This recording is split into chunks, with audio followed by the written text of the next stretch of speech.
Cek. Gimana teman-teman untuk gambarnya bisa dilihat? Ya, bisa, Kak. Oke. Bismillahirrahmanirrahim. Assalamualaikum warahmatullahi wabarakatuh. Terima kasih kepada moderator yang telah mengizinkan waktunya. Di sini saya mungkin akan sedikit menyampaikan materi mengenai struktur robot humanoid.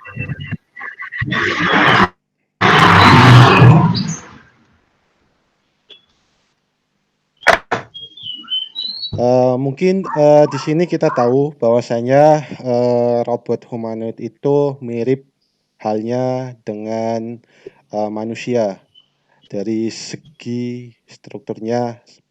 Misal ada kepala, terus kemudian lengan, terus bagian badan atau dada, terus dan bagian kaki. Kemudian juga bagian organ dalam. Oke, untuk mempersingkat, kita lanjut. Jadi di sini yang pertama yaitu controller. Controller ini merupakan bagian paling utama dalam robot. Controller ini berfungsi seperti layaknya otak pada manusia. Dan controller ini bertugas untuk menjalankan program, menerima dan mengolah setiap informasi dari input sensor, dan juga yang mengirim dan mengendalikan output pada aktuator, indikator, atau juga audio. Nah, kemudian apa saja controller pada robot humanoid? Mungkin di sini saya akan memberikan beberapa contoh controller yang biasanya digunakan oleh robot humanoid.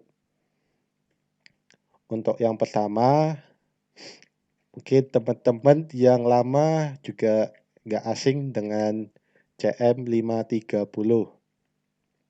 CM530 ini dibuat oleh robotis dan biasanya itu dipakai di robot GP, robotnya kita, dan robot bioloid premium atau robotnya Mas Andri dan Mas Vicky.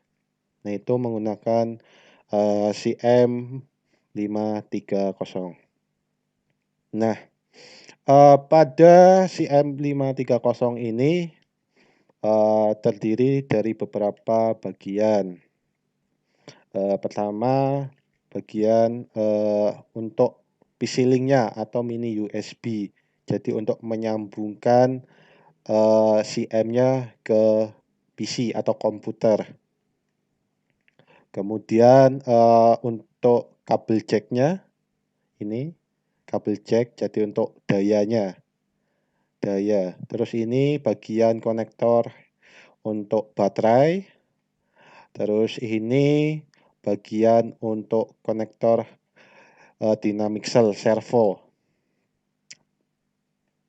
Terus pada CM530 sendiri terdapat tombol on off juga powernya. Terus kemudian ada beberapa mode seperti mode manage, terus mode program, dan mode play. Kemudian ada juga data, beberapa data seperti TXT, RXT, dan AUX. Kemudian ada juga bagian yang ini nih. Ini seperti kalau kan ada remote controlnya.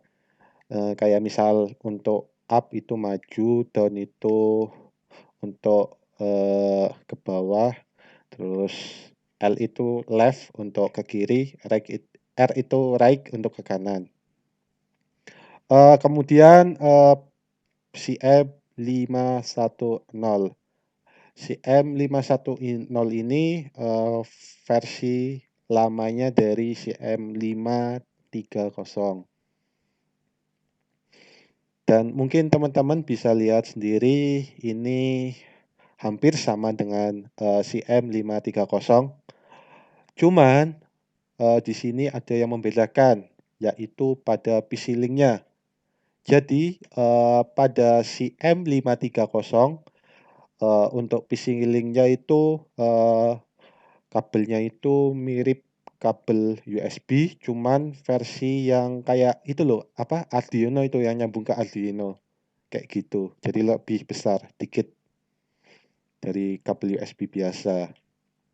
Sedangkan si M510 itu kabelnya itu kayak kabel HP Nokia yang zaman dulu itu, yang kecil. Nah, kayak gitu.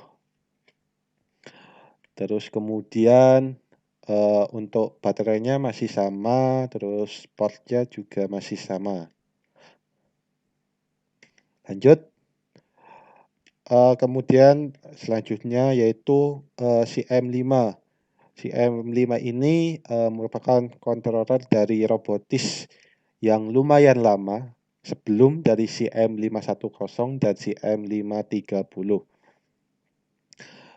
Jadi untuk membedakannya itu untuk si M5 ini untuk bagian PC link-nya nih untuk yang menyambungkan ke PC itu berada di bagian depan, bukan bagian atas.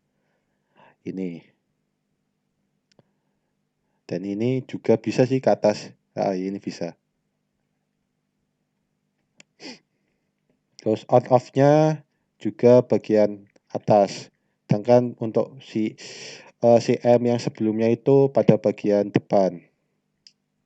Mungkin itu masih sama dengan si M sebelumnya. Cuman penempatannya yang berbeda. Kayak gitu. Terus lanjut. Kemudian Raspberry Pi. Raspberry Pi ini merupakan controller yang dapat menginstal beberapa jenis OS. Jadi kayak mini PC gitu. Kayak komputer yang versi kecilnya. Jadi Raspberry Pi ini bisa menginstal OS. Bisa kalian install OS. Dan biasanya pada Raspberry Pi atau Raspi yang kita kenal Raspi itu biasanya untuk pengambilan gambar. Jadi fokus ke gambarnya. Atau biasanya ada penambahan kamera. Atau kalau kalian besok ngambil pengolahan citra, bisa tuh. Nanti biasanya bisa digabungin lewat robot kita ini. Jadi ditambahin kamera, nanti kita buat untuk fokus ke gambarnya. Oke, lanjut. Nah, untuk yang ke-6 Arduino. Nah, teman-teman sekalian mungkin yang baru juga tahu Arduino pada saat kita workshop, kita udah mencobanya. Bahwasanya Arduino itu bisa digunakan pada robot humanoid. Nah, terus ada beberapa pembedanya, yaitu pertama untuk servonya sama kabelnya. Jadi untuk servo dan kabelnya itu beda dengan sebelum-sebelumnya. Jadi untuk kabelnya mungkin nanti sedikit kecil, kayak kabel yang kita Arduino biasalah gitu, kayak gitu. Sedangkan untuk yang sebelum-sebelumnya pakai kabel lebih runcing, apa namanya? Lebih sleepy. Nah, kayak gitu. Terus lanjut. Kemudian untuk yang kedua, aktuator. Nah, bagian ini seperti otot pada manusia. Fungsinya adalah untuk menggerakkan robot. Untuk robot yang beroda biasanya menggunakan DC motor sebagai pemutar roda dan membuat robot berpindah tepat. Dan untuk robot yang berjalan atau berkaki yaitu sebagai kakinya. Dan motor servo adalah pilihan yang tepat. Kemudian motor servo adalah DC motor yang dapat diatur putarannya. Jadi contoh untuk aktuator pada robot humanoid itu sendiri yaitu pada servo dynamic cell. Nah, pada servo dynamic cell ini terbagi menjadi dua jenis. Kalau yang di robot GP, walaupun mungkin di luar sana masih banyak servo dynamic cell. Tapi kalau di robot kita, kayak robot GP dan robot bioloid premium, nah itu memakai kedua servo ini, yaitu dynamic cell AX12A dan dynamic cell AX18A. Nah, untuk pembedanya sendiri yaitu untuk dynamic cell AX12A itu biasanya pada bagian up body atau tubuh bagian atas. Kayak semisal lengan. Nah, itu pakai AX12A. Kemudian untuk AX18A sendiri itu bagian bawah body. Itu kayak semisal paha, terus bagian kempol, apa namanya ini, tulang sejajar dengan tulang betis itu. Nah, itu bawahnya paha. Nah, itu biasanya untuk 18A pembedanya itu. Terus untuk ketiga yaitu sensor. Jika manusia memiliki indera, maka robot memiliki sensor. Ada banyak jenis sensor pada robot, sedangkan manusia hanya memiliki 5 indera. Robot bisa memiliki sensor dengan jumlah yang tidak terbatas karena robot makhluk elektronik dan teknologi yang cepat berkembang. Oke, di sini saya akan mencontohkan beberapa sensor pada robot kita. Mungkin yang ini untuk robot GP. Nah, pada robot GP sendiri ada sensor gyro 2 axis. Nah, sensor gyro ini berfungsi sebagai penyeimbang. Jadi gunanya sensor gyro ini menyeimbangkan robot untuk berjalan. Dan sensor gyro ini terdapat pada bagian dada dalam. Itu biasanya disimpan di situ, dipasangnya. Terus kemudian sensor jarak DMS atau Distance Measurement Sensor. Nah, sensor ini seperti layaknya sensor HCSR04. Itu yang digunakan pada Arduino biasanya itu yang teman-teman kemarin pas workshop latihan. Nah, sensor jarak DMS ini hampir sama fungsinya dengan sensor HCSR04. Yaitu mengenai jarak. Jadi bisa mengukur jarak antar benda. Terus biasanya sensor DMS ini dipasangnya pada bagian dada depan atau luar, dada yang bagian luar bukan dalam. Nah, lanjut. Kemudian sensor Bluetooth jenisnya BT410Z. Jadi sensor Bluetooth ini mungkin teman-teman juga tahu kemarin udah dipelajari pada workshop, yaitu untuk menyambungkan pada bagian kabel nirkabel yaitu Bluetooth, komunikasi nirkabel atau Bluetooth, yaitu biasanya kan kalau teman-teman program mungkin untuk remote-nya pada HP ataupun pada remote control bisa itu. Nah, bisa juga digunakan untuk nyambungin ke remote control-nya. Terus lanjut, kemudian untuk yang keempat, baterai. Baterai ini merupakan sumber energi bagi robot. Nah, seperti otak kamu yang membutuhkan nutrisi dan mungkin badan kita yang membutuhkan karbohidrat atau vitamin. Nah, listrik adalah darah bagi robot dan robot bisa mendapatkan kebutuhan listrik untuk controller, sensor, aktuator, dan semua komponen elektronik dari baterai. Selain baterai, untuk robot sendiri bisa menggunakan kabel jack ya kayak yang ini nih. Bentar, yang dipasang di bagian sini. Bentar. Nah, ini bagian ini. Nah, namun sayangnya kabel jack ini memiliki keterbatasan ukuran. Jadi kalau misal teman-teman untuk pakai yang jarak mungkin agak jauh, kalau bisa jangan menggunakan kabel jack. Soalnya ya itu nanti ada beberapa resiko. Salah satunya mungkin kepaduk itu apa ya? Jadi kayak kepaduk gitu loh. Ya tau lah, Indonesia kurang tahu aku kepaduk itu apa. Kayak kepleset ke sleo gitu loh, kena kabelnya. Oke, lanjut.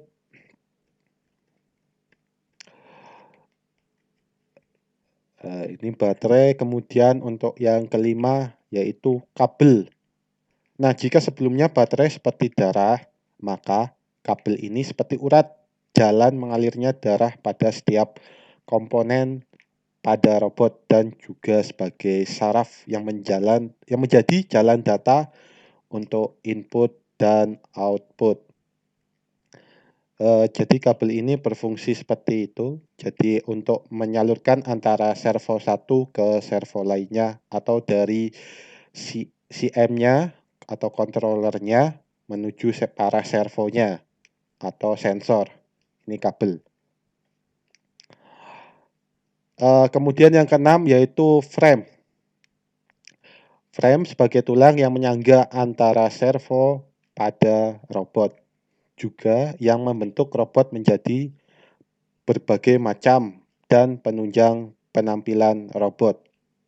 Nah, ini contoh frame kayak gini. Kelihatan nggak? Nah, ini frame. Jadi menyambungkan servo dan membentuknya biar membentuk seperti robot, layaknya robot manusia. Nah, ini namanya frame yang besi-besi kayak gini. Nih, frame.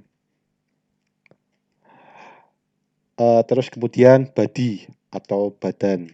Pada humanoid robot, badan robot merupakan komponen robot yang menghubungkan semua bagian anggota tubuh, limbs, atau yaitu lengan, kepala, dan kaki. Jadi body itu yang kayak gini, ini badinya. Ini pada robot bioloid premium. Nah, sedangkan pada robot GP, badinya itu menggunakan frame. Bentuknya frame. Ini body robotnya ini. Frame. Nah, terus untuk yang terakhir yaitu support. Komponen pendukung terbentuknya robot. Jadi contohnya itu seperti baut dan mur. Nah, ini contohnya baut dan mur. Mungkin itu dari 8 komponen utama pada robot humanoid yang bisa saya sharekan. Mungkin sekian. Apabila ada kesalahan, saya mohon maaf karena di sini saya juga masih belajar dan kita sama-sama belajar. Kemudian di sini saya menyampaikan kepada teman-teman tetap semangat dan jangan lupa untuk mencatatnya. karena ya ini juga sebagai ilmu dan ilmu itu bermanfaat bagi kita semua. Mungkin sekian dari saya kembalikan kepada moderator. Terima kasih. Sekian. Kepada moderator saya persilakan.